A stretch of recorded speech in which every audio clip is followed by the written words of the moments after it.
તો વડોદરા શહેરમાં તારાજીના દ્રશ્યો સર્જાયા છે તેના આકાશી દ્રશ્યો અત્યારે પ્રકાશમાં આવ્યા છે।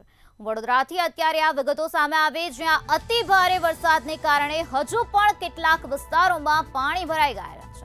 વરસાદનું જોર ઘટ્યા બાદ પણ વિસ્તારોમાં પાણી ભરાવાની સમસ્યા હજુ પણ યથાવત જોવા મળી છે। તો પાણી ઓસરવાની આશા નાગરિકો રાખી રહ્યા છે। તો ત્યાંના સ્થાનિકોને હેરાન પરેશાન થવાનો વારો આવ્યો છે કારણ કે ત્યાં તારાજીના દ્રશ્યો સર્જાયા છે। વડોદરાના તારાજીના આકાશી દ્રશ્યો અત્યારે પ્રકાશમાં આવ્યા છે જ્યાં ઠેર ઠેર જગ્યાએ અત્યારે વિસ્તારમાં પાણી ભરાયેલા જોવા મળી રહ્યા છે। તો લોકોને અત્યારે હેરાન પરેશાન થવાનો વારો આવ્યો છે કારણ કે ઠેર ઠેર જગ્યાએ પાણી ભરાવાની સમસ્યા જોવા મળી છે। ઘૂંટણસમાં પાણી ભરાયેલા જોવા મળ્યા છે।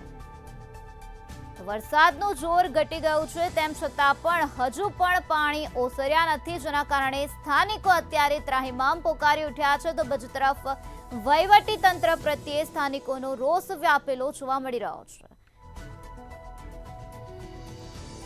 વડોદરાના તારાજીના આકાશી દ્રશ્યો સામે આવ્યા છે જેમાં સ્પષ્ટપણે જોઈ શકાય છે કે અનેક વિસ્તારમાં અત્યારે વરસાદી પાણી ભરાયેલા છે।